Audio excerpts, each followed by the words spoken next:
Hello everyone. तो भाई सबका स्वागत है आपके अपने चैनल कैल्विन पर, जिसमें हम लोग करने जा रहे हैं इंपॉर्टेंट क्वेश्चन की सीरीज की अगली वीडियो। तो इंपॉर्टेंट क्वेश्चन की सीरीज उन बच्चों के लिए है जो लोग भी अपने स्कूल की तैयारी कर रहे हैं या फिर अपने कॉम्पिटिटिव एग्जाम की तैयारी कर रहे हैं, उनके लिए बहुत ही महत्वपूर्ण है ये। इसके अलावा भाई हमने इस चैनल पर आपके लिए one shot mind map important question सब कुछ डाल दिया है। तो अगर आपने वो नहीं देखा है तो वो भी जाके जरूर देख लें। तो भाई ये इंपॉर्टेंट क्वेश्चन की सीरीज चल रही है जिसमें हम लोग जो है हर चैप्टर के अलग अलग कंसेप्ट पे अलग अलग वीडियो बना के डाल रहे हैं, अलग अलग आपको कॉन्सेप्ट क्वेश्चंस करा रहे हैं अलग अलग वीडियो में। तो आपने अगर बाकी वीडियोस नहीं देखी हैं तो भाई वो भी जरूर से देखें। हम लोग जो है लगभग यहाँ पे जो है 70-80 वीडियो अब तक बना चुके हैं, तो वो वीडियोस आप लोग जरूर देखें ताकि आपके सारे कंसेप्ट क्लियर हों। तो हमने जो है आज जो टॉपिक उठाया है वो टॉपिक है आर्किमिडीज प्रिंसिपल, और इसका जो है बी पार्ट हम करने जा रहे हैं। तो आपने अगर ए पार्ट नहीं देखा है तो ए पार्ट जरूर देखिएगा, क्योंकि वहां पे हमने बेसिक इसके क्लियर कर लिए थे, आर्किमिडीज के बेसिक क्या होते हैं। अब थोड़ा उस पर जो है एप्लीकेशन बेस्ड क्वेश्चन हम लोग इस वीडियो में करने जा रहे हैं। तो स्टार्ट करते हैं आज की वीडियो और देखते हैं आज हमारे पास क्या क्या क्वेश्चन है। तो हमारा मैकेनिकल प्रॉपर्टी ऑफ फ्लूइड हमारा चल रहा है और इसमें जो है आर्किमिडीज प्रिंसिपल हम लोग कर रहे हैं। पहला क्वेश्चन हमारे सामने है, और भाई सीरीज का रूल आपको पता होगा, जो भी क्वेश्चन आपके सामने आएगा कॉपी पेन आपको लेके बैठना है और वीडियो को पॉज करके पहले क्वेश्चन को खुद सॉल्व करना है, उसके बाद यहाँ पे देखना है, तभी आप सीख पाओगे। तो हो सकता है आप एक बार पॉज करो, थोड़ा कर पाओ, फिर आगे देखो, फिर पॉज करो, आप कहीं पे अटक जाओ तो फिर पॉज करके फिर देखो। ऐसा करके जब आप करोगे तभी आपके कंसेप्ट क्लियर होंगे, तभी आपका दिमाग सोचना शुरू करेगा। ठीक है, फिजिक्स में हम लोग कर क्यों नहीं पाते? क्योंकि हमारा दिमाग जो है सोच नहीं पाता। हम कहते हैं कि सर हम क्वेश्चन आपके साथ तो कर लेते हैं लेकिन जब खुद करते हैं तो होते नहीं है। क्यों नहीं होते हैं? क्योंकि आपका दिमाग आप सोचने के लिए उसको मजबूर नहीं करते हो। तो भाई सोचने के लिए मजबूर करो ताकि आपका दिमाग भी सोचने लगे। तो एक क्वेश्चन जैसे है, कॉपर क्यूब है, मास हमारा दिया हुआ है 0.5 kg और इसको जो है वेट इन द वाटर, तो इसको हमने वाटर में वे किया तो इसका मास आया 0.4 kg। तो मास जो है कम आया। कम क्यों आया? क्योंकि मास जो है लॉस हो जाएगा। लॉस क्यों होगा? क्योंकि बॉयंसी फोर्स लगेगा तो मास कम हो जाएगा। बॉयंसी फोर्स से वेट क्या होगा? कम हो जाएगा। तो आपको बताना है क्यूब जो है हॉलो है या सॉलिड है, डेंसिटी ऑफ द कॉपर हमें दी हुई है। तो आपको बताना है हॉलो है या सॉलिड है। तो हमें भाई यहाँ पे डेंसिटी ऑफ कॉपर दी हुई है, ठीक है जनाब, और इसका मास भी दिया हुआ है। तो हमें बताना है हॉलो है या सॉलिड है। अब यहाँ पे कई तरीके हो सकते हैं इसको करने के। एक तरीका तो ये हो सकता है आपको इसका मास पता है और इसकी डेंसिटी पता है तो वॉल्यूम निकाल लें। वॉल्यूम निकाल लें, वॉल्यूम निकाल के हम इस पर बॉयंसी फोर्स निकालने कितना लग रहा है। बॉयंसी फोर्स हम निकाल लेंगे, वेट ऑफ द जो लिक्विड डिस्प्लेस करेगा, इसका जितना वॉल्यूम है उतना लिक्विड डिस्प्लेस करेगा, उसका वेट निकाल लें। तो वेट अगर मान लो इतना आ गया, इसका कितना लॉस हुआ है? देखो वेट का लॉस कितना हुआ है, 0.1 kg का लॉस हुआ है। तो अगर इसने पानी का वेट भी 0.1 kg डिस्प्लेस किया हो तो इसका मतलब ये सॉलिड क्यूब है, क्योंकि इसका भी जो आप समझ लो क्या बोलना चाह रहा हूं। मान लो ये सॉलिड क्यूब होता तो सॉलिड क्यूब का मान लो वॉल्यूम V आ गया और इसने पानी डिस्प्लेस किया। मान लो अपने पानी निकाल लेंगे, पानी का वेट कितना डिस्प्लेस करेगा? V into rho water into G, इतना वेट डिस्प्लेस करेगा। तो अगर ये वेट इसके बराबर आ गया 0.1 kg जो डिफरेंस आया है, तो इसका मतलब ये क्यूब ऐसी है। लेकिन मान लो ये हॉलो होता, मतलब अंदर कैविटी होती, तो इसका वॉल्यूम ज्यादा होता, तो ये पानी ज्यादा डिस्प्लेस करता, तो ये पानी इतना डिस्प्लेस करता। तो फिर क्या होता है यहाँ पे, ये जो V रो G आएगा ये ज्यादा आएगा। V रो G क्या होगा? ये ज्यादा आएगा। तो आपको उसे चेक करना पड़ेगा कि क्या है, कम है या ज्यादा है। एक तरीका तो ये हो सकता है। एक तरीका और क्या हो सकता है, मैं दूसरे तरीके से करता हूं इसको। हम लोग ये करते हैं कि भाई मान लो पहले तो देख लो इसमें कि इसका मास कितना है। मास ऑफ द कॉपर क्यूब जो है, मास ऑफ द क्यूब जो है हमारा वो कितना है? 0.5 kg। तो ये इसका एक्चुअल वेट है, ठीक है। और इसका जो वेट इन द वाटर आया, मास of the cube in the water आया, वो कितना है? इन वाटर कितना है? 0.4 kg। तो लॉस कितना हुआ मास का या वेट का? लॉस कितना हुआ अगर हम देखें तो लॉस इन वेट अगर हम देखें तो कितना आएगा? लॉस इन वेट तो वो आ जाएगा, इसमें से ये माइनस कर देंगे तो कितना आएगा? 0.1 kg आएगा, इंटू G से मल्टीप्लाई कर दो तो वेट हो गया, है ना। वेट हमारा mg होता है, तो इतना वेट का लॉस हुआ, ठीक है, इतना लॉस का वेट का लॉस हुआ, राइट। अब देखते हैं कि लॉस का वेट, जो लॉस इन वेट आया वो क्यों आया? क्योंकि बॉयंसी फोर्स लग रहा है। अब इसे बॉयंसी फोर्स कितना होगा? बॉयंसी फोर्स होना चाहिए volume of the cube into rho of the water into G। भाई बॉयंसी कितना होगा? Weight of the water displace, और weight of the water displace कितना होगा? Mass of the water displace into G। और मास कितना होगा? Volume into density. वॉल्यूम कितना लोगे? जो क्यूब का वॉल्यूम होगा उतना वेट डिस्प्लेस कर रहा होगा। तो यहां से वॉल्यूम ऑफ द क्यूब निकालने की कोशिश करते हैं। तो यहां से वॉल्यूम ऑफ द क्यूब कितना आ जाएगा? This implies that 0.1 G। अब बॉयंसी आपका लॉस इन वेट के बराबर होगा, equal to loss in weight होगा ये। तो इससे क्या निकल के आ जाएगा कि आपका जो है 0.1 G के बराबर होगा। क्या चीज? ये volume of the cube into rho of the water into g, ये 0.1 जी के बराबर होगा। ठीक है, तो इसको हटा देते हैं यहां से। तो यहां से क्या निकल के आ गया हमारा कि जी से जी कैंसिल हो गया, तो वॉल्यूम ऑफ द क्यूब आ जाएगा। वॉल्यूम ऑफ द क्यूब कितना आ जाएगा, ये 0.1 किलोग्राम है। डेंसिटी को भी हम लोग केजी पर मीटर क्यूब में रख लेते हैं। केजी पर मीटर क्यूब में वाटर की डेंसिटी आपको पता है 10 की पावर 3 होती है, तो इसका वॉल्यूम कितना आ रहा है 10 की पावर 4 मीटर क्यूब, इतना इसका वॉल्यूम आ रहा है ना। वॉल्यूम ऑफ द क्यूब इतना है, मतलब इतना वाटर डिस्प्लेस किया है, तो इतना वाटर इसने डिस्प्लेस किया है, इसका वॉल्यूम इतना है, तो क्यूब का वॉल्यूम भी इतना ही है। अब देखते हैं अगर ये सॉलिड क्यूब होता तो इसका वॉल्यूम कितना होता। Okay, volume of the cube आ गया। अब हम इसका क्या करते हैं, उसकी डेंसिटी निकाल लेते हैं। डेंसिटी ऑफ द क्यूब कितनी होगी, यहां से डेंसिटी ऑफ द क्यूब आ जाएगी, यहां से जो एक्चुअल डेंसिटी है, एक्चुअल वॉल्यूम आ गया, जो हमने एक्चुअल वाटर डिस्प्लेस किया है वो आ गया। ठीक है, एक्चुअल वाटर में डिस्प्लेस किया वो आ गया। तो अब इसकी डेंसिटी कितनी आई, क्यूब की डेंसिटी आ जाएगी मास बाय वॉल्यूम, और मास कितना है इसका, मास है 0.5 बाय वॉल्यूम है इतना, 10 की पावर -4 आया, ये 4 ही आया ना, ये 4 आया है। तो इसको हम ऊपर ले जाएंगे तो 10 की पावर +4 हो जाएगा, तो 5 × 10 की पावर 3 हो जाएगा, है ना, क्योंकि ये 0.5 × 10 की पावर 4 होगा और 5 × 10 की पावर 3, ये डेंसिटी आई है। ये डेंसिटी ऑफ द क्यूब हमारी निकल के आई है कि actual density of the cube कितनी है। लेकिन अगर आप देखेंगे तो कॉपर की डेंसिटी कितनी है 8.96 10 की पावर 3, और आपका आ रहा है 5 × 10 की पावर 3, तो ये 8.96 है, ये 5 है। तो आपकी जो डेंसिटी आ रही है क्यूब की वो कम आ रही है। वो क्या आ रही है, कम। कैसे निकाली आपने डेंसिटी, देखो दोबारा देख लो। हमने क्या किया, हमने उसका पूरा मास तो हमें मालूम था क्यूब का, और हमने क्यूब का वॉल्यूम निकाल लिया। क्यूब का वॉल्यूम कैसे निकाला, क्यूब का वॉल्यूम निकालने के हमने volume of the water displace निकाला। Volume of the water displace कैसे निकाला, वो हमने बॉयंसी फोर्स जो वेट लॉस हुआ है उसको बराबर करके निकाला। तो हमने क्यूब का वॉल्यूम निकाल के उसकी डेंसिटी, एक्चुअल डेंसिटी निकाल ली, भाई इतनी होनी चाहिए, तो इतनी डेंसिटी आ रही है क्यूब की। अब कॉपर की डेंसिटी कितनी है भाई, अगर आप क्यूब की डेंसिटी निकालोगे तो क्या तरीका हो सकता था, या तो हम क्यूब का हमें मास मालूम है, हम उसको टेप से नापें, उसकी लेंथ हाइट ब्रेथ, और हमें वॉल्यूम आ जाएगा, मास बाय वॉल्यूम करेंगे, आंसर आ जाएगा कि डेंसिटी इतनी है 5 × 10 की पावर 3। लेकिन हमने ऐसा तो नहीं करा यहाँ पे। हमने क्या किया, हमने यहाँ पे वॉल्यूम निकालने के लिए volume of the water displace निकाला और वहां से हमने सॉल्व किया। ठीक है, तो हमारी ये डेंसिटी आ गई, क्यूब की डेंसिटी ये है। ओके, अब ये तो क्यूब की डेंसिटी हुई। अब कॉपर की डेंसिटी कितनी होती है, कॉपर की होती है ज्यादा इससे, यानी इसका मतलब क्या है, इसमें पूरा कॉपर नहीं है, तो या तो इसमें कैविटी है या कोई हल्की चीज और भरी हुई है इसमें।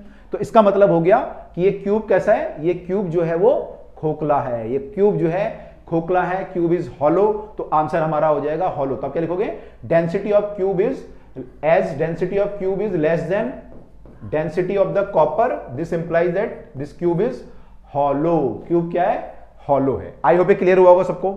ठीक है, तो ये हमें सोचना पड़ेगा। तो भाई बेसिक क्वेश्चन आपके जो आर्किमिडीज वाले वो जरूर देख लेना, आपको वहां से और आइडिया मिल जाएगा। इन्होंने भी यही सॉल्व किया ऐसे कुछ, तो आप देख लेंगे इसको।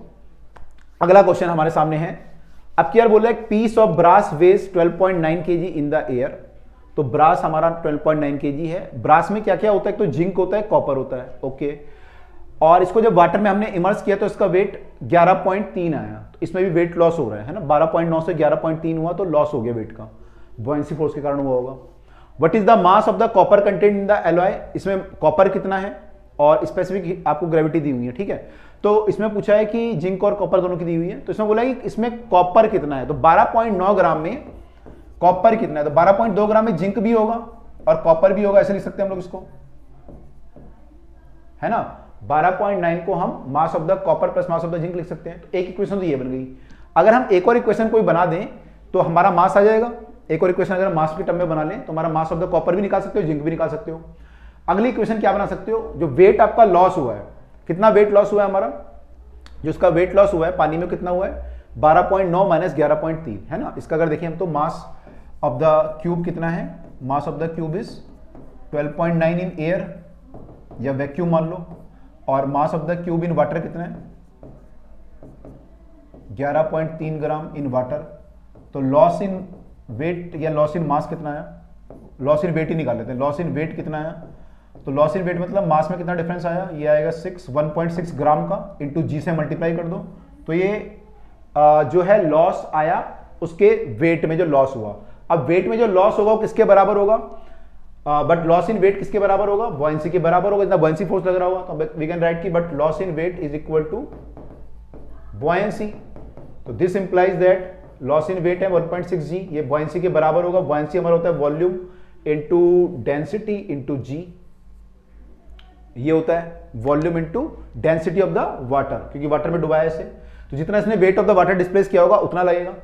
जी से जी कट गया भाई साहब, तो ये आ गया 1.6 equal to V into rho water. अब यहाँ पे ध्यान रखिएगा 1.6 जो है ग्राम में चल रहा है ये, तो ये ग्राम में है, यहाँ पे हमें ध्यान रखना है, राइट। तो अब इसका वॉल्यूम है यहाँ पे।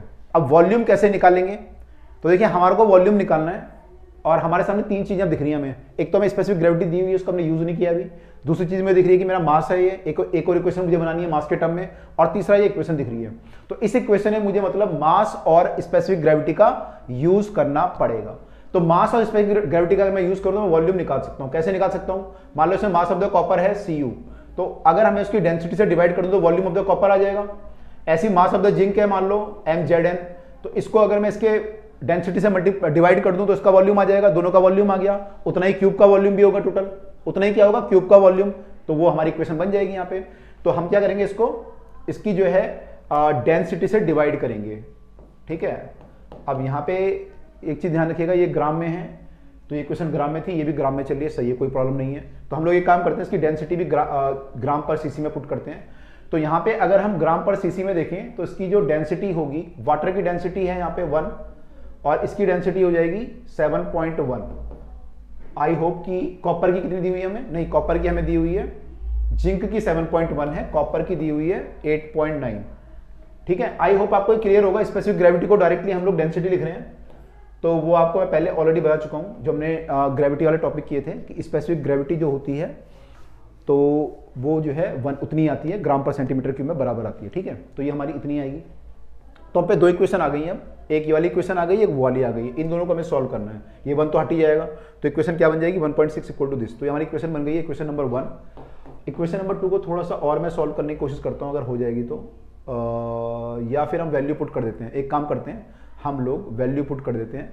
तो हम लोग जो है क्या करते हैं, हमें क्या निकालना है, मास ऑफ द कॉपर निकालना है। तो मास ऑफ द जिंक जो है निकालते हैं, यहां से जिंक को हटाने की कोशिश करते हैं, तो m जिंक आ जाएगा हमारा यहां से, यहां से कर लेते हैं पहले। This implies that m of the zinc कितना आ जाएगा, मास ऑफ द जिंक आ जाएगा 12.9 minus mass of the copper. इसको अगर यहां ले आएंगे तो ये आ जाएगा, इसको अब वहां पुट कर देते हैं, पुटिंग इन इक्वेशन नंबर 2। तो इक्वेशन नंबर 2 में पुट कर देते हैं, putting in equation 2, putting above value in equation number 2। तो इक्वेशन नंबर 2 में अगर मैं पुट करूंगा, अगले पेज पे कर लेते हैं क्योंकि कैलकुलेशन होगी यहाँ पे अभी।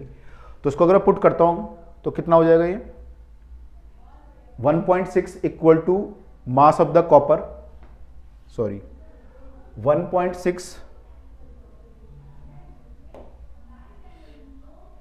1.6 equal to mass of the copper divided by 8.9, और यहां पे हो जाएगा plus mass of the zinc की जगह पे हम लिख देंगे 12.9 minus mass of the copper, 12.9 minus mass of the copper. मुझे कॉपर चाहिए ना, तो मैंने जिंक को भगा दिया, ठीक है, मुझे कॉपर ही चाहिए था, डिवाइड बाय 7.1, तो डिवाइड बाय 7.1 कर लेते हैं, ठीक है। तो ये अब एक वेरिएबल में इक्वेशन है मास ऑफ द कॉपर, तो इसे अगर हमने सॉल्व कर डाला तो लाइफ झिंगा लाला, ठीक है। तो इसको करते हैं सॉल्व, ट्राई करते हैं। देखो ऐसे करते हैं, इसको ना एलसीएम ले लेते हैं ताकि ये कुछ देखते हैं सॉल्व करके कितना इजी होता है। तो भाई इसको सॉल्व करेंगे तो 7.1 mass of the copper plus ये हो जाएगा 8.9 into 12.9 minus 8.9 mass of the copper, और अपॉन में हो जाएगा 7.1 into 8.9 equal to 1.6। Cross multiply करेंगे तो ये हो जाएगा 1.6 इंटू 7.1 इंटू 8.9। अब ध्यान से देखना, मैं कैलकुलेशन ट्राई करूंगा मिनिमम कैलकुलेशन करने का, ऐसा नहीं कि सारे स्टेप आपने सॉल्व करें। मैंने भी कुछ भी सॉल्व नहीं किया, मैं लिखता जा रहा हूँ बस, अब सॉल्व नहीं कर रहा। अभी जो जरूरत होगी वही सॉल्व करेंगे। जैसे इसकी जरूरत पड़ेगी मुझे, इसको माइनस कर लेता हूँ, इसको माइनस करूंगा तो कितना आ जाएगा, ये 8.9 में से अगर मैं 7.1 घटाता तो कितना आता, 1.8 आता, तो ये माइनस का 1.8 आ जाएगा, माइनस का 1.8 आ गया मास ऑफ द कॉपर, ठीक है। और फिर मैं प्लस का 8.9 इंटू 12.9 करूंगा, ये हो जाएगा, ये यहां चला गया, तो 1.6 7.1 8.9 ये सही है, ठीक है। अब मैं क्या करता हूं, एक काम, मैं इसको यहां ले आता हूं, तो मास ऑफ द कॉपर इंटू 1.8 यहां आ गया, और इस भाई साहब को यहां ले जाते हैं। तो देखो यहाँ पे 8.9 इंटू 12.9 था, है ना ये वाला, इसको मैं 8.9 को कॉमन ले लेता हूँ क्योंकि यहाँ भी 8.9 है, इसको माइनस करेंगे तो कितना आएगा 1.6 इंटू 7.1। देखो मैंने अभी तक मिनिमम कैलकुलेशन की है, अभी तक मैंने कैलकुलेशन ट्राई किया, मिनिमम कैलकुलेशन हो, ठीक है। तो अब जो है, अब मौका आ गया, कैलकुलेशन हमें करनी पड़ेगी अब, मुझे लगता है। तो अब जो है कैलकुलेशन कर लेते हैं, यहाँ पे इन दोनों को मल्टीप्लाई कर लेते हैं पहले। तो 16 का टेबल पढ़ते हैं पहले, 16 का 71 से मल्टीप्लाई करते हैं। 16 एकम 16 हासिल कैरी 1, ठीक है। और 16 का 7 से करेंगे तो कितना होता है, 102, 112। मेरे को 16 का टेबल नहीं आता है, उसे आपको बताऊं ईमानदारी से। तो यार ऐसे कर लेता हूँ, 6 कम 6, 6 से 42, 71, 6, 3, 11। ओके, तो ये हमारा आ जाएगा, कितने का डेसिमल लगेगा, 2 के बाद डेसिमल लगेगा, 11.36 आएगा ये, 11.36। तो 12.9 माइनस 11.36 आ जाएगा ये, 11.36। 12.9 माइनस 11.36 को सॉल्व करेंगे, 10 में से 6 गया 4, 8 में से 3 गया 5, और 1 में से 1 गया 1, 1.54 आ रहा है ये वाला, 1.54। तो आपका जो मास ऑफ द कॉपर आएगा वो आ जाएगा 8.9 इंटू 1.54, और 1.54 तो ये आ गया, ये वाली चीज, और अपॉन में 1.8। इसको सॉल्व करना बस, अब केवल इसे सॉल्व करना है, हमारा काम हो जाएगा। तो देख लो, पहले मल्टीप्लाई करना चाहते हो या डिवाइड पहले करें, क्या करें? ये 2 से कट जाएगा वैसे तो, 0.9 कर देते हैं इसको, 2 सत्ते 14, 2 सत्ते 14, ठीक है। तो ये आ गया। अब ऐसे करते हैं कि पहले मल्टीप्लाई कर लेते हैं फिर डिवाइड करेंगे। 8.9 को 7.7 से, 0.77 से 7, ये हो जाएगा 756 और 6 62। तो ये सेम आएगा फिर दोबारा, 623, 3, 3 और 2 5, 6 और 2 8 और 6, 3 के बाद डेसिमल लगेगा 6.853। तो यार 6.853 डिवाइड बाय 0.9, पॉइंट अगर मैं हटाऊंगा तो ये 68.53 हो जाएगा। 9 से डिवाइड करूंगा तो 9 सत्ते 63 होता है, और फिर बचेगा 50, 55 बचेगा।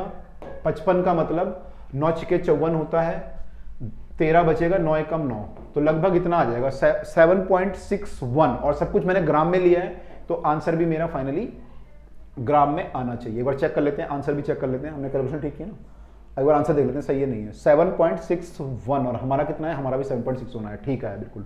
तो भाई ऐसे करके हम लोग इसको निकाल सकते थे। तो ये इसकी जो है एप्लीकेशन है कि अगर इसमें कॉपर भी होता और ये भी होगा तो कैसे कैसे हम लोग निकाल पाएंगे। 2 इक्वेशन हमने बनाई, तो एक तो हमें पता था इसका टोटल मास जो है इतना होगा, और दूसरा हमने इससे वेट लॉस से हमने जो है दूसरी इक्वेशन बनाई है। तो आई होप क्लियर हुआ होगा सबको। अगर आर्किमिडीज प्रिंसिपल और आपने जो बाकी हमारी वीडियो देखी होंगी तो काफी हद तक आपको क्लियर हुआ होगा। अगला क्वेश्चन देखते हैं, अगला क्वेश्चन क्या है हमारे सामने। A piece of cork of density this is tied with a lump of metal of density this. तो दोनों को बांध दिया गया, और ये जो है combination just float in the water. तो ये जो फ्लोट कर रहा है इन द वाटर, ठीक है। तो ये ऐसा है भाई कि एक पनौती को जो है उसके साथ बांध दिया गया, हीरो के साथ, तो दोनों जो है तैर पा रहे हैं। अगर पनौती अकेला होता तो डूब जाता है ना, तो यहाँ पे दोनों है। तो ऐसा आपके साथ भी होता है कि दोस्त होते हैं हमारे, कि हमारे दोस्त हमारी हेल्प कर देते हो, हमें भी तैरा के ले जाते हैं, है ना, या कई बार उल्टा होता है कि हम किसी की हेल्प कर देते हैं। तो ऐसे ही यहाँ पे है कि ये कॉर्क है जिसकी डेंसिटी कितनी दी हुई है, डेंसिटी ऑफ द कॉर्क दी हुई है हमें 250। तो ये तो तैरेगी, पानी से कम है, ये पानी की 1000 होती है, तो ये तो भाई हीरो है। और लंप ऑफ मेटल दिया हुआ है, उसकी डेंसिटी कितनी दी हुई है, ये है पनौती मेटल। तो मेटल कितना है इसका, मेटल की डेंसिटी दी हुई है 8000, है ना। तो ये ज्यादा है, वाटर से डूबेगा, अकेला तैरेगा तो डूब जाएगा। और इसका मास भी दिया हुआ है, इसका मास कितना दिया हुआ है 0.24 kg, इसका मास इतना दिया हुआ है, ठीक है। अब क्या बोल रहा है ये, combination just float in the water, ये जस्ट फ्लोट कर रहा है in the water, calculate the volume and the mass of the cork. आपको बताना है इसका मास कितना है और वॉल्यूम कितना है। तो अगर हम मास निकालेंगे तो वॉल्यूम तो निकल ही जाएगा, है ना। अगर मास निकाल लिया तो वॉल्यूम तो डेंसिटी हमें मालूम है निकल जाएगा। तो एक चीज निकालो, मतलब वॉल्यूम निकाल लो या मास निकाल लो, बाकी तो डेंसिटी से निकल जाएगा। तो हम लोग क्या करते हैं यहाँ पे, ये दोनों ये तैर रहे हैं। तैरने का मतलब क्या होगा, एज इट इज फ्लोटिंग, तो वी कैन से दैट इसका जो mg होगा उसे कौन बैलेंस कर रहा होगा, उसे जो है बॉयंसी फोर्स बैलेंस कर रहा होगा। तो एज इट इज फ्लोटिंग, तो दोनों का जो mg होगा मिला के उसे बॉयंसी फोर्स बैलेंस कर रहा होगा। बॉयंसी कितना होगा वो देखते हैं कितना होगा। तो लिखेंगे as it is floating, as it is floating system या जो भी है ये फ्लोटिंग कर रहा है, तो this implies that a buoyancy force equal to weight, है ना। Buoyancy force equal to weight. अब वेट तो हमें पता है m प्लस mg कर लेंगे, ये हमें m निकालना है और ये m हमें दिया हुआ है, तो हम कर लेंगे m ऑफ द कॉर्क मान लेते हैं mc, ठीक है। ये m ऑफ द मेटल है। तो यहाँ पे buoyancy force equal to weight जो होगा तो इसको लिख देंगे mass of the cork plus mass of the metal. Right hand side तो हमें क्लियर है, इनटू g। ठीक है। बुआयंसी फोर्स होगा weight of the liquid displace, weight of the liquid displace होगा volume of the liquid displace into density of the liquid water into g, ये होगा, ठीक है। Volume of the liquid displace, अब volume कितना होगा, जितना इनका वॉल्यूम होगा, पनौती का वॉल्यूम होगा और जो कॉर्क का वॉल्यूम होगा, तो वो वॉल्यूम कितना होगा, मास हमें पता है कॉर्क का, मेटल का मास पता है, मेटल की डेंसिटी पता है, कॉर्क का मास पता है, कॉर्क की डेंसिटी पता है, ठीक है। तो इससे हमारा वॉल्यूम आ जाएगा दोनों का, और इनको वाटर से मल्टीप्लाई करेंगे तो क्या आएगा, weight of the mass of the water displace आ जाएगा, और जी से मल्टीप्लाई करेंगे तो weight of the water displace आ जाएगा। तो ये इक्वेशन बनी कुल मिला के हमारी। अब इसको तो उड़ा दो, इसको उड़ा दें और इनकी डेंसिटी पुट कर देते हैं। डेंसिटी कितनी है, मेटल का मास हमें मालूम है, हाँ मालूम है, 0.024 है। डेंसिटी मालूम है, डेंसिटी इसकी दी है 8 × 10⁻3, तो क्या रखें, 8 × 10⁻3 ही रख देते हैं, वाटर की भी ऐसे रख देंगे फिर 8 × 10⁻3, ठीक है। प्लस कॉर्क की मास नहीं मालूम, डेंसिटी मालूम है 250 है, इसको ऐसे छोड़ देते हैं, इनटू वाटर की डेंसिटी होती है 10⁻3। ध्यान रखना है यहाँ पे हमने, क्योंकि इसको केजी पर मीटर क्यूब में लिया है तो इसको भी केजी पर मीटर क्यूब में लिया है। ऐसा नहीं वाटर को 1 रख दिया आपने, गड़बड़ हो जाएगा, फिर वो ग्राम पर सेंटीमीटर क्यूब में होता है, तो वाटर को वही रखना पड़ेगा जो आपने यहाँ पे लिया है, तब ये कटेंगे आपस में। और यहाँ पे तो मास है आपका, कॉर्क का मास आपको मालूम है 0.02, सॉरी मेटल का मालूम है आपको 0. ये है, और plus mass of the cork आपको निकालना है। तो ये क्वेश्चन बन गई भाई। अब यहां से हमें सॉल्व करके मास ऑफ द कॉर्क निकालना है, तो आई होप आप निकाल लोगे, या मैं निकाल के बताऊं। 10⁻3 से उड़ जाएंगे, 10⁻3 ये वाला उड़ जाएगा, ये वाला भी उड़ा दें, ऐसे कर सकते हो आप। इसको 0.024/8 कर लो, 10⁻3 से उड़ जाएगा, ये हो जाएगा mc डिवाइड बाय, इसको भी डिवाइड करोगे तो 10⁻3 से उड़ेगा तो ये 0.2 हो जाएगा, इक्वल टू 0.024 प्लस mc। अब देखो कैलकुलेशन बहुत इजी हो सकती है, आप हो सकता है आप लोग लंबी करो, तो कैलकुलेशन बहुत इजी है। देखो इसको 8 से डिवाइड करोगे तो कितना आ जाएगा, 0.0 और फिर एक और 0 आएगा, फिर 3 से डिवाइड होगा, 003 आएगा, ठीक है। क्या आ जाएगा, 0.003 आएगा पहले, जब इसको डिवाइड करेंगे तो, सॉरी इसको जब डिवाइड करेंगे और इसको डिवाइड करेंगे तो ये 0.25 मतलब 1/4 होता है। 1/4 को 4 ऊपर ले जाएंगे तो 4 mc हो जाएगा। ये देख लो भाई, तरीके ऐसे लगाते हैं कैलकुलेशन सॉल्व करने का, इजी तरीके जब जल्दी जल्दी करते हैं तो मतलब थोड़ा इजी हो जाता है। वो कितना हो जाएगा, 0.024 और ये प्लस mc तो है ही यहाँ पे। अब क्या करेंगे, इसको यहाँ ले आते हैं, 3 mc हो जाएगा ये, और इसको यहाँ ले जाएंगे तो 24 में से 3 गया तो 21 हो गया, तो mc कितना हो गया, 0.021/3, और ये हमारा किलोग्राम में था तो सारा आंसर भी किलोग्राम में आएगा, 0.007 किलोग्राम ये लिख सकते हो आप, या फिर 7 ग्राम भी लिख सकते हो, या फिर 7 × 10⁻³ किलोग्राम भी लिख सकते हो। इसको एक ही बात है, कोई भी आंसर लिख लो, सारे आंसर हमारे करेक्ट हैं, ठीक है। एक बार चेक कर लेते हैं आंसर हमारा कि एक्चुअल आंसर यही आ रहा है, सही आ रहा है, 7 × 10⁻³ किलोग्राम। तो कोई भी आंसर आप लिख सकते हो, सारे आंसर हमारे करेक्ट हैं। तो आपको पता होना चाहिए आर्किमिडीज प्रिंसिपल हम कैसे कैसे लगा सकते हैं। चलिए आगे मूव करते हैं अगले क्वेश्चन की ओर, तेरी ओर कौन से क्वेश्चन की ओर। A spring balance read 10 kg when bucket of water is suspended from it, ठीक है। स्प्रिंग बैलेंस से वाटर को हमने बकेट को लटकाया तो उसकी रीडिंग 10 किलोग्राम है। अब क्या रीडिंग होगी अगर हमने उसमें 1.5 किलोग्राम की आइस डाल दी, तो रीडिंग क्या होगी। तो सिंपल है, पहले वाला तो कर ही लोगे, पहले वाले में कोई पंगा ही नहीं है। वो कह रहा है कि बकेट आपने लटका रखी है, बकेट के ये हैंडल है मान लो, और इसमें पानी भरा हुआ है, और इसकी जो रीडिंग है स्प्रिंग बैलेंस में कितनी आ रही है, स्प्रिंग बैलेंस जो रीड कर रहा है कितनी रीडिंग आ रही है इसकी, 10 kg आ रही है। अब आपने इसमें डाल दी आइस, कितनी आइस डाल दी, 1.5 किलो आइस डाल दी, तो अब क्या रीडिंग आ जाएगी, अब आ जाएगी m + m कर देंगे तो 10 + 1.5 यानी कि 11.5 किलो आ जाएगी। तो एक आंसर तो क्लियर है कि 11.5 kg आ जाएगी, या फिर अगर हम न्यूटन में लिखें तो हम लिखेंगे इसे 11.5 kgf, kilogram force. Kilogram force मतलब mg होता है, मतलब g से मल्टीप्लाई कर देंगे इसको, 11.5 को 9.8 से मल्टीप्लाई कर देंगे, उतना न्यूटन आ जाएगा। तो kg मतलब होता है 9.8 से मल्टीप्लाई करके न्यूटन में लिख दो, है ना। तो ऐसा लिख दो या ऐसा लिख दो, एक ही बात है। इतना इसका मास है या इतना न्यूटन की रीडिंग आएगी, ठीक है। बी पार्ट देखते हैं, बी पार्ट में क्या बोल रहा है। आयरन क्यूब आपने जो है 7.8 kg सस्पेंड किया पहले एक स्प्रिंग पे, और फिर आपने इसको half of its volume inside the bucket डुबा दिया। आपने एक और स्प्रिंग लिया और हाफ ऑफ द इस पे जो है डुबा दिया आपने वो, और किसी और स्प्रिंग से ये अटैच्ड है ना, आधा डूबा हुआ है। तो आपको बताना है अब रीडिंग कितनी आएगी, और relative density of the iron आपको दी हुई है, इसका मास भी दिया हुआ है, ठीक है। तो इसके डूबने से क्या फर्क पड़ेगा, देखो इस जब ये डूबेगा तो क्या होगा, पानी इस पे बॉयंसी फोर्स लगाएगा, ऊपर को पानी ऊपर को बॉयंसी फोर्स लगाएगा, और उसका रिएक्शन क्या होगा कि ये नीचे जो है पानी पे बॉयंसी फोर्स के बराबर फोर्स लगाएगा, एक्शन रिएक्शन बराबर होते हैं, तो जितना फोर्स इस पे बॉयंसी ऊपर लगाएगा उतना ही ये पानी पे नीचे लगाएगा, या फिर हम बोल सकते हैं बकेट पे लगाएगा, क्योंकि पानी का फोर्स अल्टीमेटली बकेट पे ट्रांसफर हो जाएगा, जो फोर्स यहां पे लगेगा वो बकेट पे ट्रांसफर हो जाएगा।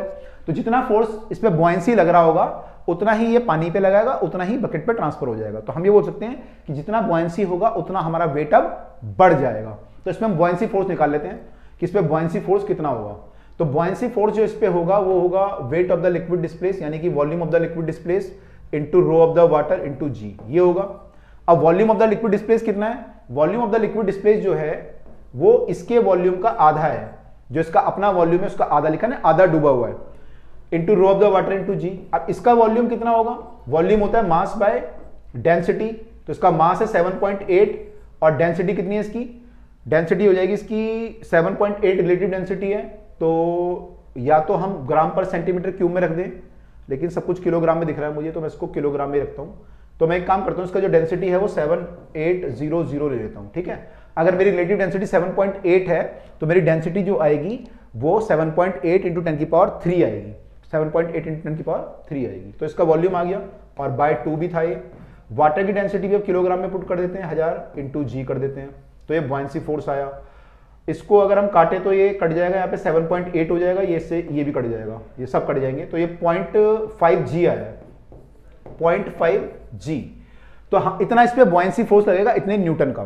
तो इसका वेट कितना बढ़ जाएगा, वेट कितना हो जाएगा, पहले इसका वेट था 10 केजी, अब कितना हो जाएगा 10 केजी में प्लस तो पहले इसका वेट अगर देखें तो पहले इसका पानी का जो वेट था वो होगा 10 इंटू जी, पानी का वेट, और अब कितना एक्स्ट्रा आ जाएगा 0.5 जी और आ जाएगा, तो नया कितना हो जाएगा 10.5 जी, या बोल सकते हो 10.5 किलोग्राम फोर्स इस पे लगेगा, ठीक है। इसका अपना वेट था 10 केजी, और जो पानी का फोर्स लग रहा है वो लग रहा है 0.5 जी के बराबर, तो 10.5 kgf फोर्स लगेगा, या फिर आप न्यूटन में कन्वर्ट कर लो, इसको भी न्यूटन में कर लो, उसको भी न्यूटन में कर लो, तब भी आंसर आ जाएगा। कोई भी आप आंसर लिख सकते हो, तो दोनों आंसर हमारे सही हैं, 10 kg 10.5 kgf हम लिख सकते हैं, या फिर हम जैसे हमने यहाँ पे 11.5 kg लिखा था वैसे हम यहाँ पे 10.5 kg भी लिख सकते थे आंसर, कि उतना वो रीड करेगा, क्योंकि 0.5 इसकी वजह से आ जाएगा और बाकी उसकी वजह से, क्योंकि मास तो इतना ही होता है, बाकी तो वेट होता है ये, तो मास तो ये आएगा 0.5, ठीक है।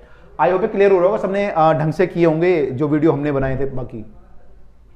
तो 10.5 kgf है, और ये वाला हमारा 11.5 आया था ये, है ना। तो दोनों आंसर हमारे बिल्कुल करेक्ट है, 11.5 और 10.5, ठीक है जी। तो आई होप क्लियर हुए होंगे सबको न्यूमेरिकल हम लोगों ने जो किए हैं। अब कुछ कॉन्सेप्चुअल क्वेश्चन भी हैं। A block of wood float in a bucket of water in the lift. Will there be any change in the equilibrium of wood if the lift start accelerating upward? तो अगर हमारी lift ऊपर की तरफ को accelerate करेगी तो इसका जो ये पोर्शन डूबा हुआ है क्या उस पर फर्क पड़ेगा, मतलब वो ज्यादा डूब जाएगा या कम डूब जाएगा। अगर ये एक्सेलरेट करेगी तो क्या वो ज्यादा डूब जाएगा या कम डूब जाएगा। तो इसका आंसर है कि इस पे कोई फर्क नहीं पड़ता है, ये इतना ही डूबा रहता है। अब कई बच्चे इसमें अलग अलग क्वेश्चन पूछते हैं, कोई बोलता है कि जब ये ऊपर जाएगा तो इसका इफेक्टिव वेट बढ़ जाएगा, mg+a हो जाएगा। तो मैं इनको बोलता हूँ कि अगर ये mg+a हो जाएगा तो वाटर का वेट भी बढ़ जाएगा, तो वाटर का वेट भी g+a हो जाएगा, तो बॉयंसी फोर्स भी बढ़ जाएगा उतना ही। तो जितना इसका वेट बढ़ेगा उतना बॉयंसी फोर्स भी बढ़ जाएगा। या तो आप ऐसे मान लो, या फिर हम देखेंगे कि इसमें जो एक्चुअली होता है इसके इसमें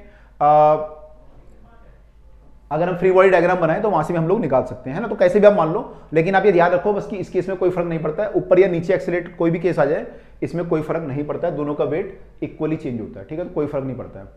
अगला क्वेश्चन है, a body just floating in the liquid whose density equal to the density of the body, what will happen to the body if it is slightly press and release. तो अगर एक body है वो float कर रही है जिसका density बराबर है, मतलब तो पूरा फ्लोट करेगी, इसके अंदर इनसाइड फ्लोट करेगी पूरे का पूरा, ठीक है, ऐसे फ्लोट करेगी। अब क्या बोल रहे हैं, इसको हमने स्लाइटली नीचे लेके आए और छोड़ दिया, मतलब कोई वेलोसिटी नहीं दी इसको, बस ऐसे लाए हल्का सा और यहां पे लाके रोका और अपना हाथ हटा दिया, तो क्या होगा, ये ऊपर आएगी नीचे जाएगी, क्या होगा। ये क्वेश्चन बहुत कॉमन है और इसके ज्यादातर लोग जो है गलत आंसर देते हैं। आपका आंसर क्या है, क्या होगा। इसका आंसर है ये बॉडी ऊपर आएगी, गलत आंसर है। ये जो बॉडी जो है जहां पे आप छोड़ दोगे वहीं पे रुकी रहेगी। क्यों रुकी रहेगी? देखो इनिशियली क्या है, ये दोनों ये ऐसे फ्लोट कर रही है, मतलब इसका जो बॉयंसी फोर्स है और जो mg है वो बैलेंस है। वो क्या है? वो बैलेंस है।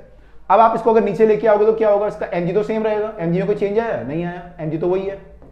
और बॉयंसी फोर्स क्या होता है? Weight of the liquid displace. Weight of the liquid displace मतलब volume of the liquid displace पर डिपेंड करता है। तो वॉल्यूम तो पहले ही इतना डिस्प्लेस कर रहा था, अब भी इतना डिस्प्लेस कर रहा है, तो ये सेम आएगा बॉयंसी फोर्स भी। तो अगर पहले ये फोर्स बैलेंस थे आपस में तो अभी भी बैलेंस होंगे भाई। पहले अगर ये दोनों ये फ्लोट कर रहा था तो b इक्वल टू mg था, तो अब भी b इक्वल टू mg आएगा, तो दोनों बराबर ही है। तो ये क्या होगा? रुका रहेगा अपनी जगह पे, मूव ही नहीं करेगा। ठीक है। फर्क कब पड़ सकता है? फर्क तब पड़ सकता है कि मान लो ये नीचे आया और यहाँ पे वाटर की डेंसिटी कुछ और हो तो बॉयंसी फोर्स चेंज हो जाएगा, या फिर बॉडी कंप्रेस हो जाए तो कुछ हो सकता है। तो प्रैक्टिकली जो होता है क्या होता है, यूजुअली बॉडी कंप्रेस हो जाती है। तो कंप्रेस अगर मान लो हो गई है बॉडी तो क्या होगा? इसका लिक्विड का वॉल्यूम कम डिस्प्लेस करेगा, ये वॉल्यूम कम डिस्प्लेस करेगा तो बॉयंसी फोर्स भी कम लगेगा, तो नीचे डूब जाएगा। तो डूब सकता है अगर ये कंप्रेस होगा।